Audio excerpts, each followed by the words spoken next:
बात करने वाले खिलौनों का गांव हरी भरी पहाड़ियों और जगमगाती नदियों के पार एक गुप्त जगह थी जिसे सिर्फ नेक दिल बच्चे ही खोज सकते थे।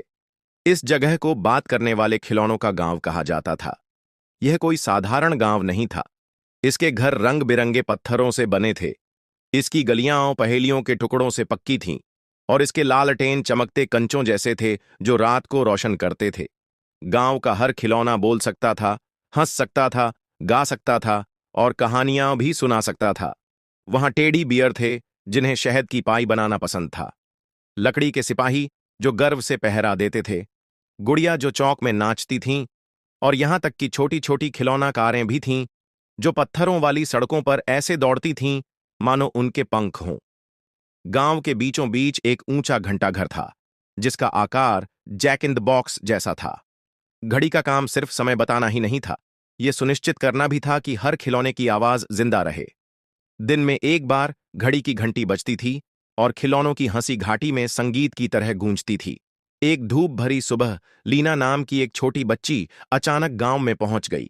वह जंगल में एक भागती हुई पतंग का पीछा कर रही थी। तभी एक पेड़ की जड़ से टकराकर वह एक छिपी हुई ढलान से नीचे गिर गई। जब उसने ऊपर देखा तो उसे अपनी आंखों पर यकीन नहीं हुआ। खिलौनों से भरा एक पूरा शहर उसकी ओर हाथ हिला रहा था। स्वागत है लीना, एक आलीशान खरगोश ने छोटी सी बोटाई पहने कहा। स्वागत है, स्वागत है, चमकीले कपड़े पहने गुड़ियों के एक समूह ने गाया। लीना अचंभित रह गई। तुम तुम बात कर सकती हो? बिल्कुल, हम कर सकते हैं, एक खिलौना रोबोट ने गर्व से कहा। उसके गियर क्लिक कर रहे थे। लेकिन केवल शुद्ध हृदय वाले बच्चे ही हमें सुन सकते हैं। खिलौनों ने लीना को इधर उधर दिखाया। वह उछलती गेंदों से लुका छिपी खेलती, हवा की तरह सरपट दौड़ते एक झूलते घोड़े की पीठ पर सवार होती और आग के पास एक बुद्धिमान बूढ़े टेडी बियर को कहानियां सुनाती। लेकिन गांव में सब कुछ परिपूर्ण नहीं था। पहाड़ों की ऊंचाई पर धूल चुड़ैल रहती थी जिसे हंसी से नफरत थी और वह हर जगह सन्नाटा चाहती थी। उसने घंटाघर का जादू चुराने की योजना बनाई ताकि खिलौनों की आवाज हमेशा के लिए चली जाए। उसी रात जब चांद निकला, धूल चुड़ैल ने गांव के ऊपर धुएं का एक बादल छा दिया। खिलौने खांसने लगे, उनकी आवाजें धीमी पड़ने लगीं। घंटाघर की टिक टिक धीमी होती जा रही थी। लीना जानती थी कि उसे मदद करनी होगी। खरगोश को साथ लेकर वह पहाड़ी पर चढ़कर चुड़ैल की गुफा तक पहुंची। अंदर उसने देखा कि चुड़ैल घड़ी के चमकते हुए गियर को एक जार में बंद करने की कोशिश कर रही है।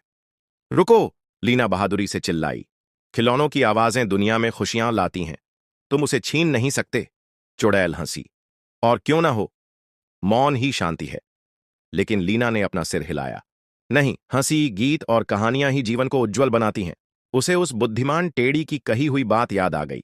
एक दयालु हृदय किसी भी जादू से ज्यादा चमकता है। लीना ने अपनी जेब से हाथ डाला और वह पतंग निकाली जिसका वह पीछा कर रही थी। उसने उसे ऊंचा उठाया और उसके चमकीले रंगों ने गुफा को इंद्रधनुष की तरह रोशन कर दिया। रोशनी इतनी गर्म और आनंदमय थी कि धूल चुड़ैल चीख पड़ी और अपनी आंखें ढंक लीं।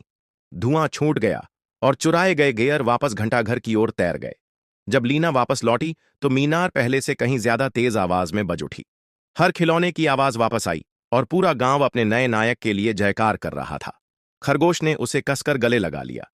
तुमने हमें बचा लिया लीना, बात करने वाले खिलौनों का गांव तुम्हें कभी नहीं भूलेगा। अगली सुबह जब लीना ने आंखें खोलीं तो वह अपने बिस्तर पर वापस आ गई। उसकी पतंग उसके बगल में बड़े करीने से रखी हुई थी। एक पल के लिए उसे लगा कि यह सब एक सपना था। तब तक उसने पतंग की डोर से एक धीमी आवाज फुसफुसाते हुए सुनी, शुक्रिया लीना। और तब से लीना जानती थी कि जब भी उसे आराम की जरूरत होगी, बात करने वाले खिलौनों का गांव हमेशा वहां मौजूद रहेगा, पहाड़ियों के पार उसका इंतजार करेगा। कहानी का सार: हंसी और दयालुता एक शक्तिशाली जादू है जो जहां भी जाए जीवन और खुशी ला सकती है।